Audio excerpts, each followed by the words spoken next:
Là, nous sommes à Thiès aujourd'hui dans le cadre d'une série de formations que le ministère est en train de dérouler au niveau national. Donc c'est une série d'ateliers qui vont se dérouler sur toute l'étendue du territoire et en direction de la jeunesse. Donc c'est une activité qui a démarré il y a plusieurs mois. Mais à chaque étape également, nous nous adaptons au contexte actuel. Là, nous sommes à Thiès aujourd'hui pour la formation de 100 jeunes. Et ce sont des jeunes qui sont représentatifs de leurs associations de quartier. Et pour Thiès, nous avons ciblé déjà pour la ville les trois communes. Pour la séance d'aujourd'hui, ce sont les jeunes de la commune Nord qui ont la primeur. Et ce sont des jeunes qui viennent de tous les quartiers de la zone Nord. Donc c'est un choix assez démocratique, géographiquement parlant. Maintenant, le sens de la formation, c'est de transférer les informations sur la bonne gouvernance et la protection de l'enfance à la jeunesse. Parce que c'est une démarche du chef de l'État qui consiste à démocratiser l'information, mais surtout relativement à la bonne gouvernance. Parce que généralement, la tendance que nous avons, lorsqu'on nous parle de bonne gouvernance, on a toujours à l'idée les audits, les inspections d'État et certainement même l'emprisonnement de certains. Mais il est important aussi de constater que pour asseoir une bonne gouvernance dans ce pays-là, il faudrait penser à la jeunesse. Installer ces réflexes-là très tôt chez les enfants, ce n'est pas une utopie. Et au contraire, pour qu'on puisse renverser la tendance chez certains, il faudrait installer chez nos enfants, dès le plus bas âge, des bons comportements, les réflexes d'un bon citoyen. Aujourd'hui, le contour du ministère de la bonne gouvernance et de la protection de l'enfance épouse cette vision. Parce que dans ce ministère, on retrouve l'Agence nationale de la case des tout-petits, qui prend en charge des enfants dès la tendre enfance. Nous avons également la cellule d'appui à la protection de l'enfance, la direction de la promotion des droits de l'enfant. Nous avons aussi l'Office national des pupilles de la nation, qui est aussi dans ce ministère, et la direction de la protection de l'enfance. Et le tout à côté de la direction de la bonne gouvernance. Donc la ligne est très claire. Il faudrait asseoir la bonne gouvernance chez les enfants. Aujourd'hui, nous ciblons les gouvernements scolaires. Parce que dans l'espace scolaire, nous avons déjà des structures où il y a des tentatives d'organisation. Mais ces compétences-là, il faut les transmettre à ces enfants-là. Dans les lycées et collèges, nous avons les FOSCO qui sont là et qui ne devraient pas se résumer à des fêtes de fin d'année. Il faudrait installer ces compétences-là dans l'espace scolaire. Mais ailleurs, nous voyons également qu'il y a d'autres espaces. Nous avons actuellement des étudiants des instituts supérieurs qui sont ici avec nous, comme les étudiants de l'IADL, que je ne veux pas nommer, donc, qui sont là et qui sont ciblés pour qu'au niveau de ces institutions, que les étudiants portent cette bonne gouvernance-là. Maintenant, cumulé à la protection de l'enfance, nous allons vers des élections. C'est ça le contexte. Et la bonne gouvernance, c'est la République qui en est le garant. Donc aujourd'hui, nous sommes en train de sillonner ce pays pour écouter la population, mais aussi apporter des réponses à tout le monde. La protection de l'enfance dans tout ça. Dans un contexte électoral, nous savons également que les enfants sont vulnérables. Généralement, c'est une période de campagne où les véhicules sont mobilisés, toutes sortes de véhicules, véhicules à 2 roues, 4 roues, des véhicules à 8 roues, où les gens sont très actifs. Et il faudrait sauvegarder ces enfants-là. C'est une période où souvent, malheureusement, on assiste à beaucoup d'accidents. Et il faudrait qu'on puisse être conscient de tout cela. Parfois également, malheureusement, nous assistons aussi à des comportements qu'il faudrait peut-être bannir. Des enfants ou des jeunes qui sont utilisés peut-être dans les scènes de violence. Nous avons aussi l'obligation de renforcer la responsabilisation de nos jeunes et de nos enfants pour qu'au Sénégal, on puisse avoir également des élections qui sont paisibles. Mais la protection de l'enfance également, c'est les enfants de 0 à 18 ans. 0-18 ans, c'est les enfants qui ne votent pas. Et malheureusement, qui risquent d'être victimes. Souvent, on les utilise à d'autres fins. Mais aujourd'hui, nous sommes là à Thiès, comme je l'ai dit, pour installer des compétences chez les jeunes et chez les enfants. Comme nous l'avons dit, la démarche du ministère, c'est une démarche participative. Au lieu d'avoir cette politique-là que nous pilotons à vue, que nous imposons aux gens, nous sommes là à l'écoute des populations, des enfants et des jeunes. Ici à Thiès, vous savez, c'est toujours un grand plaisir que je rencontre les jeunes acteurs de la protection à Thiès. J'ai là dans le groupe, j'ai identifié des jeunes qui sont venus pour la formation. Mais dans ce groupe-là, je remarque parmi ceux qui sont derrière moi, des jeunes filles que j'ai vues étant enfants s'engager dans la protection de l'enfant. Je viens de dire qu'il y a certains parmi eux, je les ai accompagnés lorsqu'ils étaient à la maternelle. Mais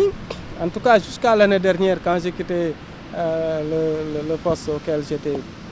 depuis des années, c'est des jeunes filles que je voyais chaque semaine, au moins une fois, aller vers des zones où personne ne pensait y aller. Les zones où les enfants sont en danger à Thiès.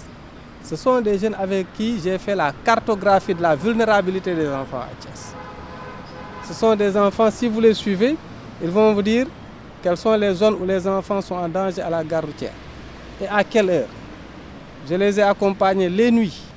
dans les gares routières, les jeunes filles qui vendent de l'eau, les jeunes talibés qui sont dans les tas d'ordures à côté de la MAC, dans les entrées de Thiès, qui vendent la ferraille. Ils peuvent vous dire là où les enfants vont recycler tout ça. Et ce sont des jeunes filles qui avaient leur boîte à pharmacie, qui avaient leurs outils, qui accompagnent ces enfants-là pour les soigner. Donc quand je les retrouve dans ces formations, je dis il faut faire confiance à nos enfants, à nos jeunes. Ils peuvent faire ce travail-là et on ne va pas réinventer la roue. Pour la protection de l'enfant à Thiès, moi je serai à l'aise de m'appuyer chez les enfants pour qu'ils assurent leur autoprotection. Mais ils ont droit à l'écoute. Nous devons écouter nos enfants. Nous devons aussi respecter leur droit à la participation. Les enfants doivent prendre une part active à toutes les décisions qui les concernent. C'est pour cela qu'aujourd'hui nous sommes là pour faire valoir ce droit à la participation, ce droit à la parole et ce droit également à l'engagement citoyen. Mais ce qui nous amène aujourd'hui au nom de Madame la Ministre, c'est de manifester cette confiance que nous avons à nos jeunes, cette confiance que nous avons aussi chez nos enfants. C'est pour cela que nous avons beaucoup foi en cette formation. Je suis avec les directeurs de la bonne gouvernance et de la protection de l'enfance. Mais ce qui est important, c'est que toutes ces formations sont assorties de plans d'action. Aujourd'hui, tous ces jeunes excusez-moi, qui seront formés vont s'engager à mener des activités de terrain. Des activités de terrain sur une période que nous allons superviser. Donc c'est comme cela que le ministère entend travailler avec ces enfants-là. Et ce sont des activités que le ministère est en train de dérouler, comme je l'ai dit, un peu partout. La semaine passée, on était à Pikine avec plus de 150 jeunes. À Guédiawaye, c'était déjà fait. D'autres régions sont déjà programmées. On ira prochainement à Ziguinchor et à Saint-Louis. Donc aujourd'hui, le maillage que nous souhaitons avoir, c'est que ces jeunes-là soient présents. Que ces jeunes soient responsabilisés et qu'ils soient responsables. Que la protection de l'enfant soit une réalité. La semaine passée, on a cumulé cette activité-là avec une activité en direction des jeunes enfants talibés. C'était les jeunes enfants talibés parce que généralement, lorsqu'on parle de protection, les gens pensent subitement talibés, dara, etc. C'est beaucoup plus large que ça. Nous avons, pendant cette fin d'année, fait un clin d'œil aux enfants qui sont dans les daras. À Thiès, on a visité une vingtaine de daras, on a accompagné plus de 1000 talibés sur des denrées alimentaires. En tout cas, on a beaucoup discuté avec leurs sëriñ daara pour que le programme de retrait des enfants de la rue soit une réalité à Thiès. Et nous souhaitons que Thiès soit le champion du retrait des enfants, qu'on ne puisse plus voir dans nos artères ou dans les stations d'essence à côté des restaurants des enfants pieds nus, des enfants mal habillés, sous le froid. Et comme je le dis très souvent, il faudrait qu'on puisse se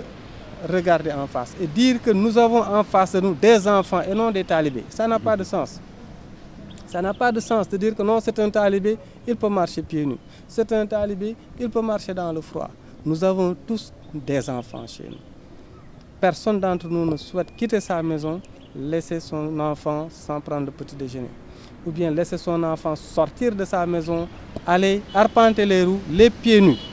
Si nous ne l'acceptons pas pour nos enfants, pourquoi l'accepter? Pourquoi accepter que d'autres enfants soient là? Au Sénégal, on n'a pas le droit de banaliser la misère des enfants. Nous n'avons pas ce droit-là. Nous sommes un pays respectable, nous sommes un pays religieux. Nous avons à respecter la dignité des enfants, à commencer par celle des talibés. Et là, nous engageons encore les jeunes pour qu'ils s'engagent dans cette lutte-là, pour qu'on discute avec les Serigne Dara. À Thiès, nous avons la chance d'avoir des Serigne Dara modèles. Comme je l'ai dit, nous sommes fiers de nos Dara. Il ne faudrait pas qu'on pense qu'on a une autre vision. Nous sommes fiers de nos Dara. Et au moment où nous avons des talibés qui remportent des prix au niveau international, la dernière qui est revenue étant classée 2e sur 72 pays, y compris des pays arabes, mais cet enfant-là, c'est un talibé. Nous devons être fiers de ces talibés et nous sommes fiers d'eux. Mais ce ne sont pas des talibés qui sont dans la rue. On ne m'a pas encore montré un talibé de la rue qui a remporté un concours national ou international. Donc, c'est pour dire qu'à Thiès, nous sommes là aujourd'hui pour dérouler le programme du ministère. Ça, nous le faisons depuis véritablement que nous sommes en charge d'assurer la protection des enfants au niveau national avec les recommandations de Madame la ministre. Fii Thiès pour si ndigalu ministre de la bonne gouvernance et de la protection de l'enfant pour dérouler programme bi nga xamee ni moom la ministère de la bonne gouvernance yi tëral. Ministère bi nag yëngatoom yëpp pour jàppale le chef de l'État pour mu réaliser programme am mooy ñu wéyal liggéey. Xam nga bëri na forme yoo xamee ne nit ñi ñu ngi koy wane nit ki na muy liggéey ñu ngi wane autoroute ñu ngi wane leneen ak leen lépp ci bilan la mais wane tamit que état dafa jox solo ndaw yi dafa jox solo xale yi tey nag boo gisee ñu ne bonne gouvernance la ñuy waxtaanee ak xale yi lu tax ak xale yi parce que foo déggee bonne gouvernance ñu ne la audit OFNAC IGE naam loolu yëpp ci la bokk baax na waaye li ci ëpp solo mooy au lieu que ñu bàyyi ba xale yi màgg ak jikko yu yàqu moom boo ko màggee kees bu ñu la jox nga dëpp ko du dara ci yow moo tax ñu ne nag balaa ñuy àgg foofu nañu tàggat ndaw ñi ba dugal ci ñoom ay qualité ak ay valeur xale yi màggeek loolu bu ëllëgee dinañu am société bi ñu soxla waaye tant que jëluñu suñu jot am jotu xale yi toppatoo leen pour waajal ëllëg li dal ñeneen ñi dinañu dal li dal ñi may bañ a tudd mooy dafa am dëkk yoo xamee ni yenn garab yi doo ko fa seen da ko benn mag mooñ ci doon waxtaanal yenn garab yi doo ko fa seen ndax garab yooyu pour mu meññ dina am fukki at ak juróom waaw boo demee nag ba am juróom fukki at jëm juróom benn fukki at nga ne kii bu ma ko jëmbatee kat du ma ci lekk parce que bu doom yi ñor dina fekk ne du ma fi fekk wala dootul neex ci man kon daal jarul jëmbat njëriñ looy fekke loolu yëpp dafa nekk ay baat yoo xamee ni li mu yàq dafa bëri boo ne njëriñ looy fekke nga ne xale bii kat bu ma ko commencé toppatoo heure bu muy amee ji njëriñ man du ma fi fekk kon comme du ma ko fekk du ma ko toppatoo loolu bokk na ci violence yi ñuy teg ñun suñuy ndaw war na jot ñu tàggat suñuy doom taxawal ko sonn ci pour xale bi jëriñu waaye du pour li may def yëpp xale bi féete ma fenn mais nañ ko def pour suñu réew ñun bu ñu fi newul réew maa ngi fi bu ñu fekkee feneen it yàlla ñu fekk àjjana ñun ñëpp ñu fekk suñu doom yi ñu ne Sénégal dàq ci àddina bi Sénégal lépp a ngay dox Sénégal relevé nañ défi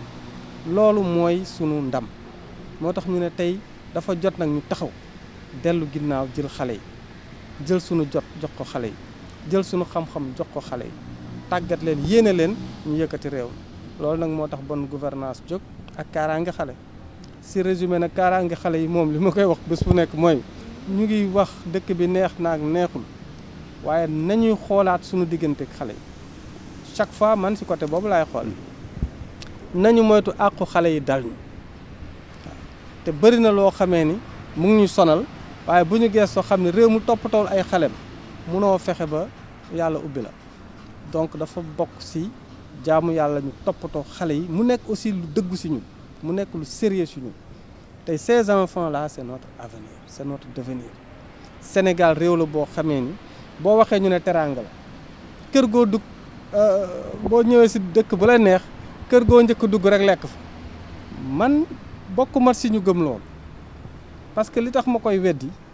mooy que bu fekkoon ne loolu la taalibe bi du taxaw si buntu kër gi di sarax ak ñu ne ko taxawal foofu ñu indil la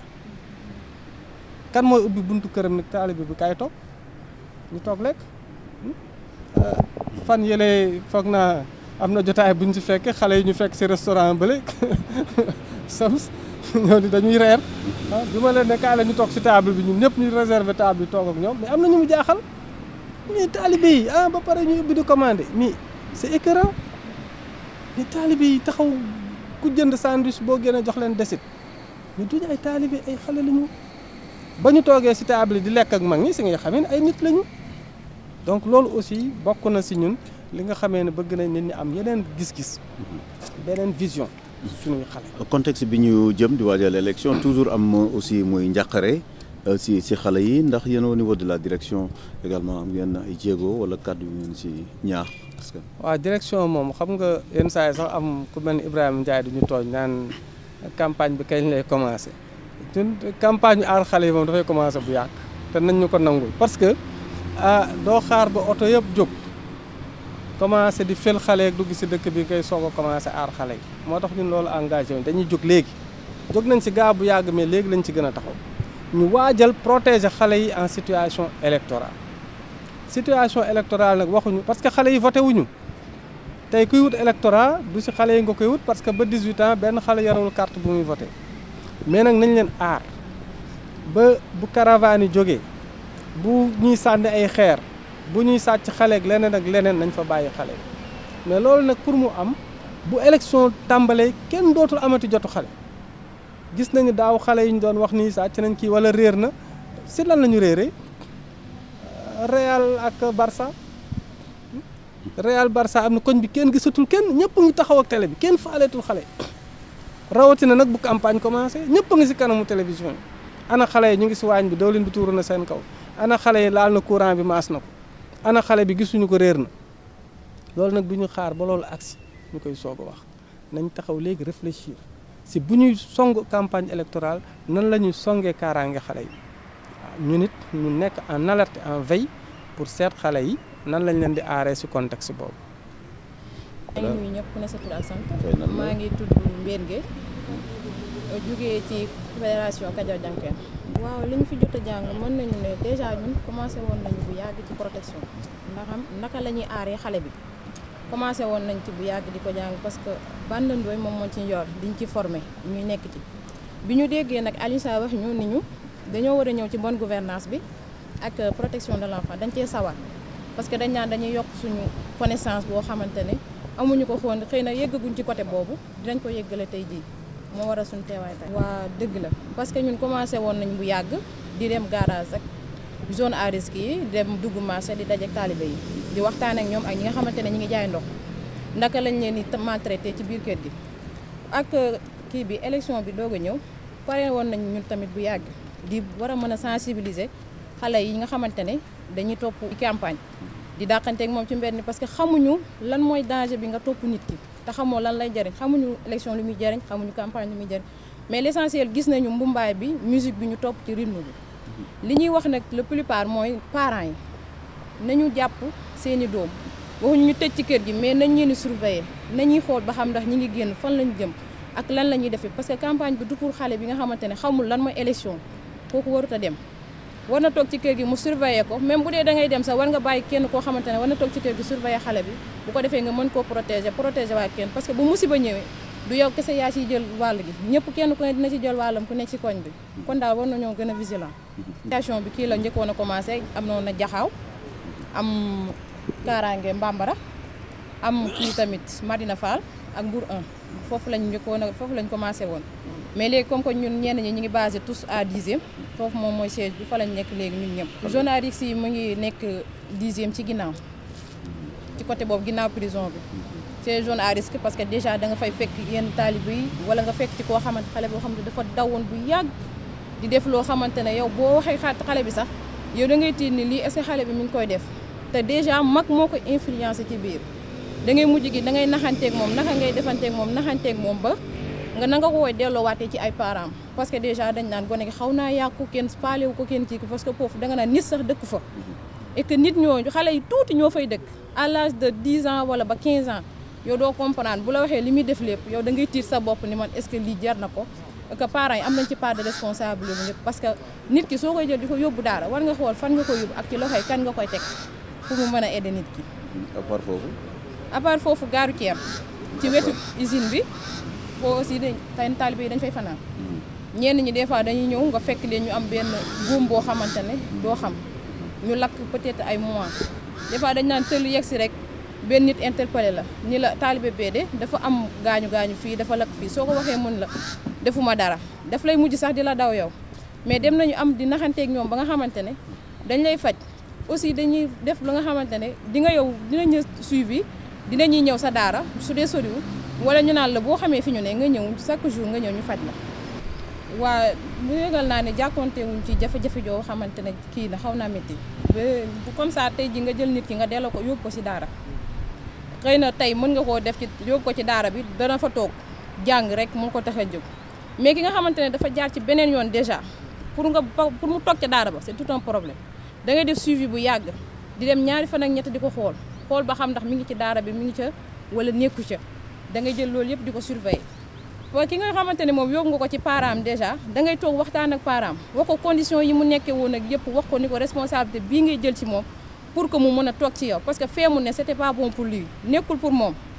fii mooy palaasam dugal ko ci daara bi nekk ci sa kër nga koy gis chaque jour mu lay gis. Cheikh Fall Mbaye, directeur de la promotion de la bonne gouvernance au ministère de la bonne gouvernance et de la protection de l'enfance. Le ministère en charge de la bonne gouvernance et de la protection de l'enfance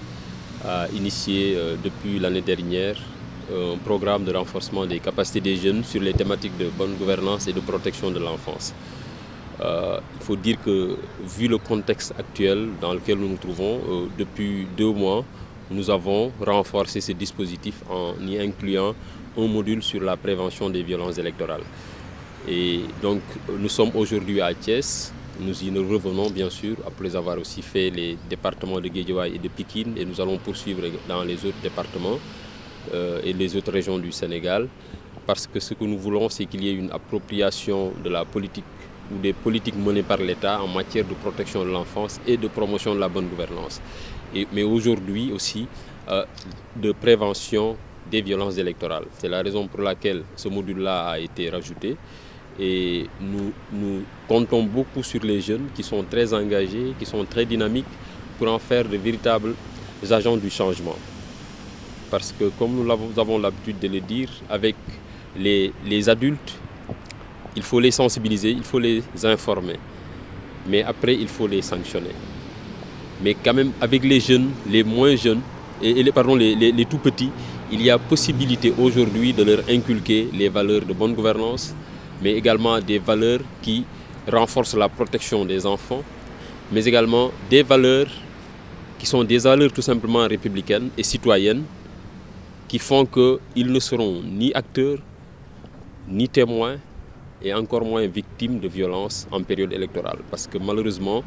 nous savons que les jeunes, ce sont ceux-là qui sont utilisés très souvent en période électorale pour commettre des actes de violence, et c'est eux également qui en sont le plus souvent victimes. Donc il est important que nous puissions partager avec les jeunes des différentes localités sur ces thématiques-là, mais également qu'on puisse recueillir leurs avis sur les politiques qui sont menées par l'État, de manière à mieux prendre en charge cette couche-là qui est la plus importante de nos populations, à savoir la couche jeune. L'éducation nationale le prend. Avant même l'éducation nationale, il y a la famille. Nous pensons que la première instance d'éducation, c'est la famille. Bien sûr, il y a également l'école. Il y a les associations. Mais nous voulons justement profiter de ces associations-là, de ces sphères-là, pour faire en sorte que les associations dans lesquelles évoluent les jeunes soient également des instances d'éducation à la bonne gouvernance et des instances qui permettent de renforcer leur sensibilité par rapport à la protection de l'enfant. Et c'est la raison pour laquelle c'est une œuvre qui est très colossale, qui est prise en charge dans une certaine mesure par le ministère de l'Éducation, mais également qui doit être renforcée par une campagne de sensibilisation et une campagne d'information auprès des... Alors, les jeunes, comme je l'ai dit, ils seront nos ambassadeurs et nos émissaires. Ils seront les ambassadeurs de la protection de l'enfance, ils seront les émissaires de la bonne gouvernance, ils seront les véritables vecteurs et agents de changement parce qu'ils vont porter ce discours-là auprès, d'abord dans leurs associations respectives, mais également auprès de leurs pairs, dans leur famille et auprès de tous leurs proches. Et ce travail se fera au niveau des comités ou conseils de quartier, ça va se faire également au niveau des lycées, des collèges ou dans les différents instituts ou à l'université, dans les différentes structures donc, où ces jeunes-là évoluent. Donc pour nous, ce sont ces jeunes-là qui sont porteurs de nouveautés, vont nous appuyer et nous pensons qu'ils seront de véritables leviers et de véritables agents du changement que nous escomptons pour améliorer au jour le jour l'état de la gouvernance et la prise en charge des tout-petits. Dafa nekk benn loo xamante ni benn mouvement la benn programme bu ñu am depuis daaw ci ministère bonne gouvernance ak protection de l'enfance pour di dem di waxtaan ak nit ñi citoyens yi waaye nag ñun dañu ciblé benn cible bu am solo ci ñun mooy jeunes yi ndax dañoo jàpp ni jeunes yi coppite yi ñu bëgg a am pour di gën a defar réew mi ci yorin wi ci sàmm xale yi surtout ndaw ñeeg tuutànk yi jàpp nañ ni xale yi ñoom ñoo ñu ci gën a mën a jàppale donc jeunes yi yaakaar nañu ne ci depuis ci famille ba d'abord ci ni ñu leen di yare waaye ci l'école bi ci association yi ñuy bokk foofu yëpp loolu yëpp la ñu bëgg a utiliser pour ñu bu ñu fa nekkee ñu mën a waxtaan ak seen moroom yi seen naatango yi ci li nga xam ni mooy bonne gouvernance ci mbirum protection de l'enfance waaye tamit dafa am lu delleeku depuis ñaari weer ñu continuer programme bi depuis ñaari weer dañ ci yokk benn module boo xam ne mi ngi jëm ci wàllu prévention des violences électorales parce que li ñu gis mooy ci mbirum période élection bu amee rek jeunes yi mooy ñi nga xam ni ñoom dañ ciy fës lool ci fànn boobu maanaam ci yenn wax yoo xam ni dañuy jàpp ni du tegginu waaye tamit ci yenn jëf yi maanaam ci xuloo yi ak xeex yi dañ leen di utiliser lu bëree bëri te li ñuy bañ nag mooy ñoom ñu xam ne que ay citoyens lañu lu ñu bëgg ñu xam ne que mooy ay citoyens lañu ñu bañ leen a utiliser pour di exercer violence physique wala violence verbale maanaam ci kaddu wala jëmee ko ci loxo wala ci tànk wala ci benn jumtukaay bu nit di utiliser mais tamit ñu xam ne que dañu am liggéey rôle bu ñu war a jouer mooy dañu war a nekk ay citoyens modèle ndax ñoom la réew mi yi am yaakaar ndax ñoom ñooy yor réew mi ëllëg te tàmbali nañ ko sax yor donc jeunes yi fi mu ne ñu ngi ci instance de décision ak yenn poste yu bëree bëri mais loolu day continuer donc loolu dañoo war a xam ni que seen rôle ci mbirum xalaat la ci mbirum jàng la ci mbirum fexe ba xarala yi bees yi ñu gën koo maîtriser ba mën a jëmale réew mi ci kanam waaye du ci xuloo du si waxante lu ñaaw wala lu tegginuwul du si xeex tamit comme ni ñu leen bëgg ñenn ñi di leen di utiliser. waaw li ñu yaakaar moom mooy xëy na tey benn bis bi du doy pour jox leen lépp lu ñu soxla waaye li nga xamante ni bii moom moo ci ëpp solo yaakaar na ni dinañ ko am ndax li ñu bëgg mooy jeunes yi nga xam ni sax ci biir waxtaan yi mës nañoo fekke ay violence ñu waxtaan kook mbooloo mi ñu xool nuñ ko gisee ñun ñëpp ñu xool ko ñi nga xamante ni mës nañ koo def exercer violence boobu ñu wax ko ñi nga xamante ni bii te loolu def nañ ko ak jeune Guédiawaye yi def nañ ko ak jeune Pikine pour que ñi nga xamante ni aussi violence boobu dafa mos a dal ci seen kaw ñu wax ko mais bu boobaa wax bi ñu koy wax mooy ñun ñëpp ñu jànge ci ba ku ne xam lan moom mooy sa warugar ak loo ci war a def te ci gox bu ñu ko def it dañuy fexe ba bu ñu paree bàyyi fa kuréel goo xam ne nit ñi dañuy mën di waxtaan parce que waxtaan wi yaakaar nañu ne moom mooy tax ba waxtaan wi mu continuer parce que tey jii benn prétexte la bu ndaw waaye li am solo mooy waxtaan wi continuer ñoom li ñu leen di bàyyeel mooy waxtaan boobu dañ koy continuer ci seen biir ak ci seen moroom yi nga xamante ni tamit nekkuñu fi.